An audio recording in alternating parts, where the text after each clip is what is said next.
ഇതുപോലുള്ള ഗ്ലാസ്സൊക്കെ വെക്കാൻ നമുക്കൊരു ഗ്ലാസ് ഹോൾഡർ ഉണ്ടാക്കിയാലോ? ഞാൻ പിൻട്രസ്റ്റിൽ കണ്ട് എനിക്ക് ഇഷ്ടപ്പെട്ട് നോക്കി വെച്ച ഒരു ഐറ്റമാണ്. പിന്നെ എനിക്കൊരു ഗ്ലാസ് കിട്ടിയപ്പോൾ ഞാനൊന്ന് വിചാരിച്ചു, എന്നാ അത് ഉണ്ടാക്കിയാലോ എന്ന് വിചാരിച്ച് ഉണ്ടാക്കുന്നതാ. ഞാൻ എയർ ഡ്രൈ ക്ലേ ആണ് ഉപയോഗിക്കുന്നത്. ഇതാകുമ്പോഴുള്ള ഒരു ഗുണമെന്തെന്ന് വെച്ചാൽ വൈറ്റ് കോട്ടിംഗ് കൊടുക്കണ്ട. പിന്നെ ഈ ക്ലേ എനിക്ക് ഭയങ്കരമായിട്ട് ഇഷ്ടപ്പെട്ട്. ഞാൻ ഉപയോഗിച്ചതിൽ ബെസ്റ്റ് ക്ലേ ആണിത്. ഇത് ക്രാക്കൊന്നുമില്ല, നല്ല സ്മൂത്താണ്. എനിക്ക് നന്നായിട്ട് ഇഷ്ടപ്പെട്ടൊരു ക്ലേ ആണ്. അതുകൊണ്ട് തന്നെ എന്തുണ്ടാക്കുമ്പോൾ എടുക്കുന്നത് തന്നെ ഈ ക്ലേ ആണ്. പിന്നെ എയർ ഡ്രൈ ക്ലേ ഇല്ലാത്തവർ വിഷമിക്കേണ്ട. സോയിൽ ക്ലേ ഉണ്ടാക്കുന്ന ഒരു വീഡിയോ ഞാൻ പോസ്റ്റ് ചെയ്തിട്ടുണ്ട്. അത് ഞാൻ താഴെ കൊടുക്കുന്നുണ്ടായിരിക്കും. അത് നോക്കി ഉണ്ടാക്കാവുന്നതേ ഉള്ളൂ.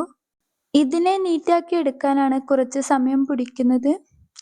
ഞാൻ എനിക്കറിയുന്ന ഒരുവിധം ചെയ്തു വെച്ചിട്ടുണ്ട്.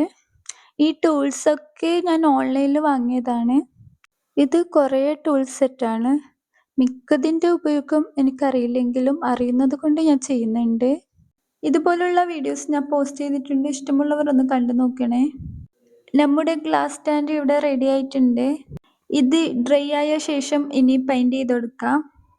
എന്നാലേ ഇതിൻ്റെ ഭംഗി മനസ്സിലാവൂ. പിന്നെ ഇമോജി ഫീൽ കിട്ടാൻ വേണ്ടി ഇമോജി ഞാൻ വരച്ചു കൊടുക്കുന്നുണ്ട്. പെയിൻറ് ചെയ്യുമ്പോൾ അത് ഡീറ്റെയിൽ ആയി ചെയ്യാം. ഇഷ്ടപ്പെട്ടാൽ ഒരു ലൈക്കെങ്കിലും ചെയ്യണേ. Thank you.